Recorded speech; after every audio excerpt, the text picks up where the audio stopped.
यमुना की सहायक नदी है टॉस। टॉस। और सबसे बड़ी सहायक नदी है यमुना की टॉस नदी। ठीक है, सबसे बड़ी जो सहायक नदी है वो कौन सी आपकी टॉस ही है, जो यमुना की सबसे बड़ी सहायक नदी है। ठीक है, टॉस नदी की बात करें, टॉस कोई एक नदी नहीं है। टॉस नदी जो है वो कोई एक नदी नहीं है। टॉस जो है वो दो नदियां हैं। टॉस नदी में जो है कितनी नदियां मिलती है आपकी, दो नदियां मिलती है। ठीक है, टॉस दो नदियों से मिलकर बनी हुई है। एक का नाम है रूपिन और एक का नाम है शूपिन।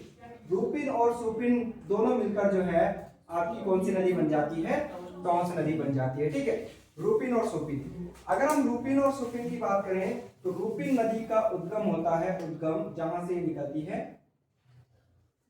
ठीक है, रूपिन जो नदी है ये कहां से निकलती है आपकी, तो ये हिमाचल प्रदेश के डोडरद्वारा क्षेत्र से। ठीक है, कौन सा है आपका, हिमाचल प्रदेश के डोडरद्वारा क्षेत्र से निकलती है। ठीक है, डोडरद्वारा क्षेत्र से निकलती है। और जो आपकी शूपिन नदी है ये आपकी बंदरपूंछ पर्वत की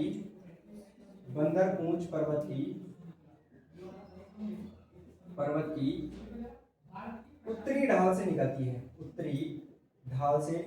है, ठीक है, तो दोनों नदियां जो है अलग अलग स्थानों से निकलती है। एक जो है हिमाचल प्रदेश के डोडरद्वारा क्षेत्र से निकल रही है, एक बंदरपूंछ पर्वत श्रृंखला है उसी की उत्तरी ढाल से निकल रही है। ये दोनों नदियां जो है टॉस नदी, आगे जाकर जो है ये टॉस नदी बन जाती है। ठीक है, रूपिन और शूपिन दोनों नदियां जो है किस स्थान पर मिल जाती है, तो कौन सा स्थान है आपका, नेटवाड़ क्षेत्र। नेटवाड़ में ये दोनों नदियां रूपिन और शूपिन जो है आपस में क्या हो जाती है, मिल जाती है, संगम बनाती है। कहां पर, आपका नेटवाड़ में। ठीक है, अगर हम बात करें थोड़ा सा पुराणों में, नाम पुराणों की संख्या कितनी है, 18 पुराण। सबसे प्राचीन पुराण मत्स्य पुराण, सबसे बड़ा पुराण स्कंद पुराण। स्कंद पुराण में कितने हिमालय खंड देखने को मिलते हैं, 5। ठीक है, 5 खंडों में से उत्तराखंड में कौन से खंड हैं, केदार खंड और मानस खंड। कौन से खंड है, केदार खंड और मानस खंड। ठीक है, अगर हम पुराणों में बात करें तो पुराणों में रूपिन का नाम मिलता है जला। क्या मिलता है, जला। पुराणों में रूपिन का नाम जो है वो क्या है आपका, जला नाम मिलता है। ठीक है, और शूपिन का जो नाम मिलता है वो मिलता है उपजला। शूपिन का नाम क्या मिलता है, उपजला, और रूपिन का नाम क्या मिलता है, जला मिलता है। ठीक है, जला और उपजला किसके नाम है, रूपिन और शूपिन के। रूपिन का नाम क्या मिलता है, जला, और शूपिन का नाम क्या मिलता है, उपजला देखने को मिलता है। ये ध्यान रखना, किसमें देखने को मिलता है, किसमें देखने को मिलता है, पुराणों में। ठीक है, पुराणों में दोनों का नाम जो है जला और उपजला देखने को मिलता है। ठीक है, नेटवाड़ क्षेत्र में दोनों का संगम हो जाता है, और नेटवाड़ के बाद जो है ये टॉस नाम से जानी जाती है। ठीक है, यहां तक तो ये अलग अलग धाराएं हैं, अलग अलग शाखाएं हैं।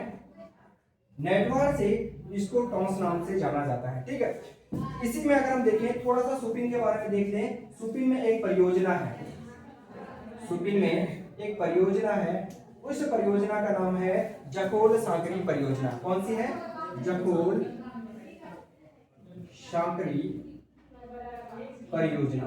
अगर जकोल सांकरी परियोजना के बारे में पूछा जाए तो ये किस नदी पर है आपका, तो शूपिन नदी पर है, और 44 मेगावाट की परियोजना है। कितनी, 44 मेगावाट की। ठीक है, तो 44 मेगावाट की ये परियोजना है, शूपिन नदी पर बनी है। ठीक है, अगला अगर हम बात करें, अब जैसे नेटवाड़ में ये कौन सी नदी बन जाती है, टॉस नदी। कौन सी नदी बन जाती है, टॉस, नेटवाड़ में।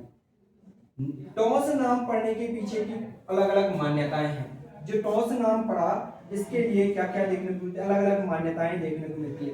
टॉस इसका नाम क्यों पड़ा, क्यों इसका नाम टॉस रखा गया होगा। ठीक है, इसके पीछे की अलग अलग मान्यताएं, अलग अलग कहानियां मिलती है अलग अलग किताबों में। ठीक है, कुछ लोगों का मानना है कि इस नदी का नाम टॉस इसलिए पड़ा, यह माना जाता है कि इस नदी घाटी में रहने वाले लोग जो हैं, लोग वो अपने आप को कौरवों का वंशज मानते हैं। किसका, कौरवों का वंशज मानते हैं। जबकि जौनसारियों के संबंध में देखें तो जौनसारी अपने आप को पांडवों का वंशज मानते हैं। लेकिन जो टॉस नदी घाटी वाले क्षेत्र के लोग हैं, नेटवाड़ क्षेत्र के लोग हैं, वो अपने आप को किसका वंशज मानते हैं, आपका कौरवों का वंशज मानते हैं। ठीक है, और ये माना जाता है कि महाभारत युद्ध में महाभारत युद्ध में जैसे ही कौरवों की हार हुई, किसकी हार होती है? कौरवों की हार, और दुर्योधन की मृत्यु होती है। किसकी?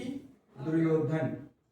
दुर्योधन की मृत्यु होती है। दुर्योधन को यहाँ के लोग पूछते हैं किसके रूप में? शमशु के रूप में, नहीं पूछते, ठीक है। महिमा बोले हमारे यहाँ तो जो है आता तो हम उसको चीर फाड़ देते, ठीक है। दुर्योधन को जो है यहाँ पर किसके रूप में पूजा जाता है? शमशु देवता के रूप में पूजा जाता है, यानी ये लोग पूजा करते हैं दुर्योधन के वहां पर, ठीक है। तो महाभारत युद्ध में जैसे इनकी हार हो जाती है, दुर्योधन की मृत्यु हो जाती है, इसके बाद इस घाटी वाले लोग जो है ये बहुत ज्यादा रोए थे, ठीक है। क्या किया था इन्होंने? रोए थे, और रोने के कारण इतने ज्यादा रोए कि इनके आंसू निकल आए, ठीक है। इतने आंसू निकल आए कि एक नदी बन गई, ठीक है। क्या बन गई? नदी। और नदी बन गई, उस नदी का नाम क्या रखा गया? तमस। अगर हम बात करें आंसू, ठीक है, इनके आंसू से इसका निर्माण हुआ, तो आंसू की बात करें, आंसू का जो आपका एक हिसाब से तत्सम होगा, अश्रु होता है, ठीक है। या अगर हम इसका पर्यायवाची शब्द देखें तो वो होता है आपका तमश। क्या होता है? तमश। आंसू का पर्यायवाची क्या होता है? आपका तमश, ठीक है। और तमस से इसका निर्माण हुआ, इसलिए इस नदी का एक नाम क्या देखने को मिलता है? तमसा देखने को मिलता है। समझ में आ गया? तो तमस का जो अन्य नाम देखने को मिलता है वो क्या देखने को मिलता? तमसा। तमसा इसका नाम कैसे पड़ा? क्योंकि ये किससे निर्मित है? आंसुओं से निर्मित है, तमस से निर्मित है, इसलिए इसका नाम क्या पड़ा? आपका तमसा पड़ा, ठीक है। तमसा इसका नाम इसीलिए पड़ा क्योंकि ये आंसू से निर्मित है, और तमसा नाम होने के कारण यहाँ के लोग टोंस नदी का जल पीते नहीं है, क्योंकि ये मानते हैं कि ये जो है आंसू से बनी हुई है, इसलिए जो है इस नदी का जल जो है ये क्या करते पीते नहीं है इस घाटी के लोग, ठीक है। दूसरा अगर हम बात करें, टोंस नदी की विशेषता ये है, ये सब संगम किसमें बनाती है? अपना संगम यमुना में बनाती है, ठीक है। और यमुना से 2.5 गुना अधिक जल लेकर आती है नदी, ठीक है। कितना गुना अधिक जल लेकर आती है? 2.5 गुना अधिक जल, ठीक है। यमुना से 2.5 गुना अधिक जल लेकर आती है, ठीक है। और ये यमुना में आपका कालसी के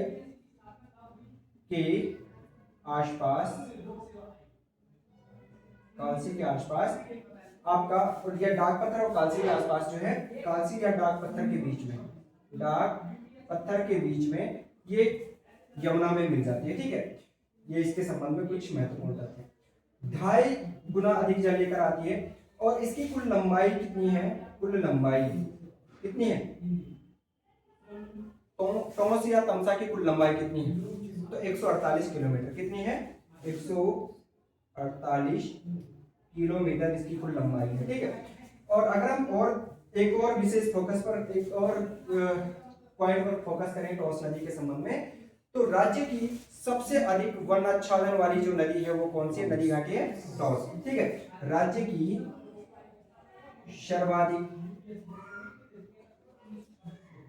सर्वाधिक वनाच्छादन वाली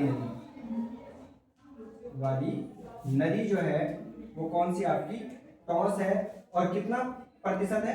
76.6% जो है इसका क्या है? वनाच्छादन है। सबसे अधिक वनाच्छादन वाली नदी कौन सी? आपकी तमसा या टोंस है। यानी इस घाटी में जो है सबसे ज्यादा जो है वन देखने को मिलते हैं। सबसे अधिक वन किस नदी घाटी में देखने को मिलते हैं? टोंस नदी में। कितना प्रतिशत?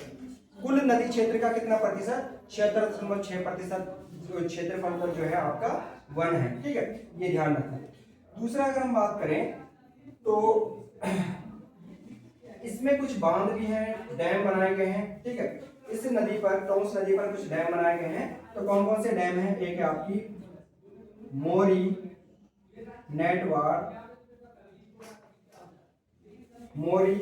नेटवार या मोरी साकरी परियोजना है, ठीक है। नेटवार मोरी साकरी परियोजना है इसका पूरा नाम। नेटवार मोरी साकरी परियोजना। ये कितने मेगावाट की परियोजना है?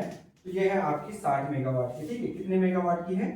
60 मेगावाट की है, जो लगभग आपका 1988 में निर्मित हुई थी, ठीक है। यानी 1988 में इसको बनाया गया था। नेटवार मोरी साकरी परियोजना 60 मेगावाट की 1988 में इसको बनाया गया था। ठीक है, दूसरी एक और परियोजना है इस पर, वो है किसाऊ बांध परियोजना। किसाऊ बांध, किसाऊ बांध पूछा जाए किस नदी पर है, किस नदी पर है, टॉन्स नदी पर। किसाऊ बांध किस नदी पर है, टॉन्स नदी पर। किसाऊ बांध जो परियोजना है वो कितने मेगावाट की है, तो 660 मेगावाट की परियोजना है। कितने मेगावाट की है, 660 मेगावाट की। दूसरे एक और क्वेश्चन पूछा जाता है कि जो किसाऊ बांध है इसकी हाइट कितनी है, किसाऊ डैम की ऊंचाई। ठीक है, जैसे हम बात करते हैं कि राज्य का सबसे ऊंचा डैम कौन सा है, टिहरी डैम। टिहरी डैम की ऊंचाई कितनी है, 260.5 जो है टिहरी डैम की क्या है, ऊंचाई है। ठीक है, तो राज्य का सबसे ऊंचा डैम तो यही है। ठीक है, लेकिन अगर हम बात करें किसाऊ बांध, इसकी ऊंचाई कितनी है, तो 236 मीटर है। कितनी है, 236 मीटर इसकी क्या है, ऊंचाई है। इसी पर जो है इचारी बांध है, कई बार पेपरों में आ चुका है। इचारी बांध किस नदी पर है, तो टॉन्स नदी पर है। इचारी बांध, इचारी बांध भी टॉन्स नदी पर है। ठीक है, छिबरो परियोजना, छिबरो परियोजना, तो छिबरो परियोजना भी इसी पर है, जो लगभग 240 मेगावाट की है। 240 मेगावाट की छिबरो परियोजना। ठीक है, एक है आपका आराकोट ट्यूनी परियोजना। आराकोट ट्यूनी परियोजना, ये आपकी 81 मेगावाट की है। 81 मेगावाट की है। तो ये आपका टॉन्स नदी है, टॉन्स नदी से संबंधित चीजें थोड़ा सा हल्का रिवीजन देख लेते हैं। ठीक है, टॉन्स किन दो नदियों से मिलकर बनी है, रूपिन शोपिन से। उद्गम कहां से होता है, हिमाचल प्रदेश के डोडकवाड़ा से। सुपिन का कहां से होता है, बंदरपुर पर्वत की उत्तरी ढाल से। पुराणों में रूपिन का नाम क्या मिलता है, जला, और इसका नाम क्या मिलता है, उपजला। ठीक है, दोनों का संगम कहां पर होता है, नेटवार। ठीक है, सुपिन पर कौन सी परियोजना है, जकोल सांकरी परियोजना है। ठीक है, जो लगभग जो है 44 मेगावाट की है। ठीक है, कितनी है, 44 मेगावाट की परियोजना है। ठीक है, यहाँ के लोग अपने आप को कौरवों का वंशज मानते हैं। महाभारत में कौरवों की हार हुई और या दुर्योधन की हार हुई, तो यहाँ के लोग क्या हुए थे, रोए थे, और इनके आंसू या तमस से जो है इस नदी का निर्माण हुआ, इसीलिए इसका नाम क्या पड़ता है, तमसा देखने को मिलता है। और यही जो है, इसी कारण ये लोग जो है टॉन्स नदी का जल नहीं पीते। ठीक है, नेटवार मोरी में इनका जैसे इनका संगम हो जाता है, टॉन्स नदी का संगम कहां पर होता है, आपका यमुना में। और कितना गुना अधिक जल लेकर आती है, 2.5 गुना अधिक जल। ठीक है, कुल लंबाई कितनी है, 148 किलोमीटर है। ये यमुना से अधिक लंबी है। यमुना की लंबाई कितनी है, 136 किलोमीटर। ठीक है, तो यमुना से लंबी है। कहाँ मिलती है, कालसी और डाक पत्थर के आसपास में मिलती है। ठीक है, कौन कौन सी परियोजना है इस पर, मोरी नेटवार मोरी सांकरी परियोजना 60 मेगावाट की 1988 में बनाई गई। ठीक है, किसाऊ बांध परियोजना 660 मेगावाट की है, 236 मीटर इसकी ऊंचाई है। ठीक है, इचारी बांध इसी पर है। छिबरो परियोजना 240 मेगावाट की है। आराकोट ट्यूनी परियोजना 81 मेगावाट की है। सर्वाधिक गुणाच्छादन वाली नदी भी कौन सी, यही है, कितना है, 76.6 है। ठीक है, तो लिख लीजिए।